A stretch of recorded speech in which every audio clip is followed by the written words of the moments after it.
We all know that there is nothing like a good story, especially one that unfolds in surprising ways. Please help me welcome Bruce Gardner to this speech entitled Fragments.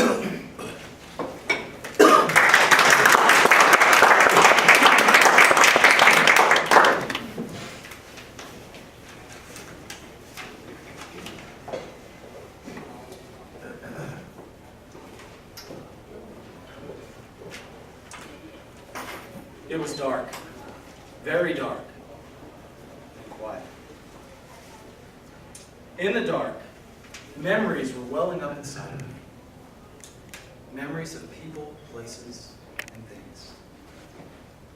People, places, and things that were important to me. Now, sometimes it seemed like I was home just a couple of days ago, hanging out with my friends, going to school, football games on Friday night, working at the hardware store in town, and helping my father on the farm. But right now, that seems very far away and very long ago. France is not at all like I imagined. When I thought of France, I thought of colorful, bright days, pretty girls, cafes during the day, dance clubs at night. This France is not like that at all. This France is an abused patch of earth. And the closer we got to this place, the worse it got, until it was just dirt and rocks and smashed things.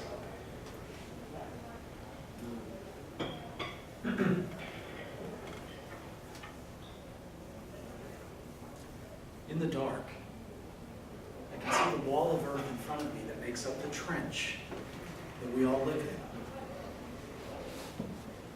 There are no lights here.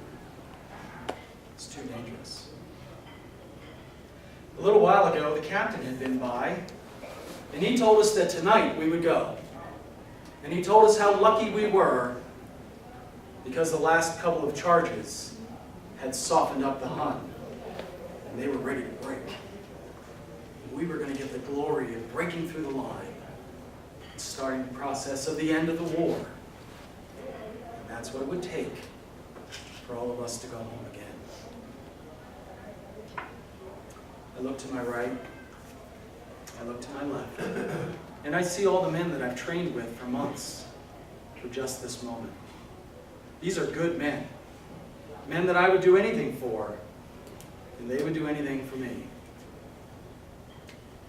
In the dark, I think back to my hometown.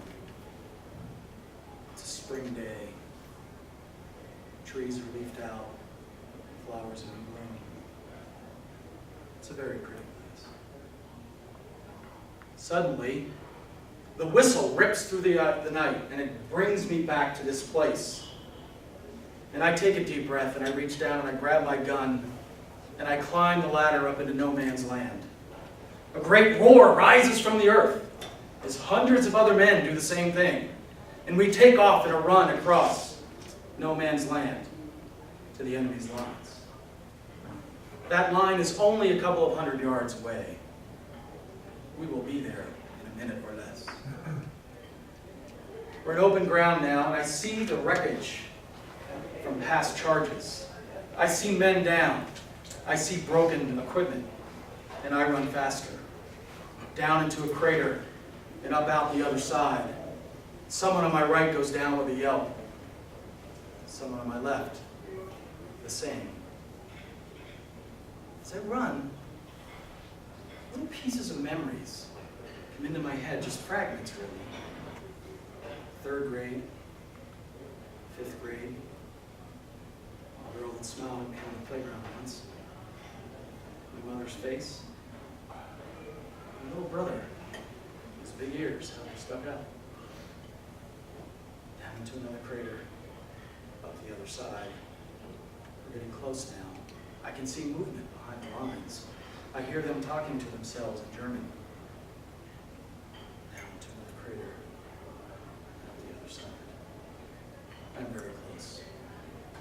raise my gun to fire, and suddenly, pow! My body jerks, like someone has punched me. Pow! Pow! 2 more jerks. I lose my balance. I crash to the earth. I don't know where my gun is. I remember back to training camp. That saying they made us say over. This is my gun. And he's like it. This one is mine. Without my gun, I'm worthless. Without me, my gun is worthless. I start to get up to look for my gun. There's something wrong with my body. It's not looking right. I decide to rest for a minute and try again.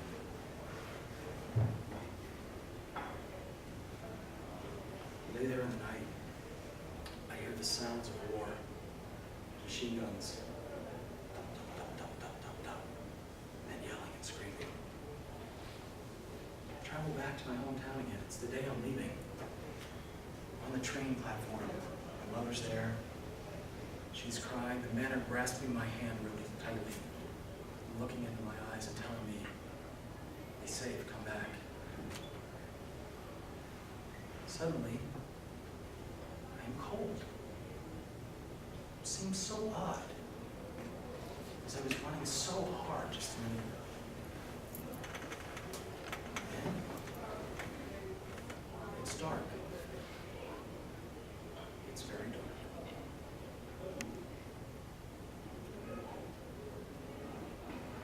During World War I, over 116,000 American soldiers lost their lives. And I don't have a clue what it takes to climb that ladder and run into the teeth of the enemy to touch the face of God. But I know why they did it. They did it for their friends. They did it for their country. They did it for us. They did it so that people like us would have days like these, where we enjoy the freedoms that they cared for. We owe them a great debt.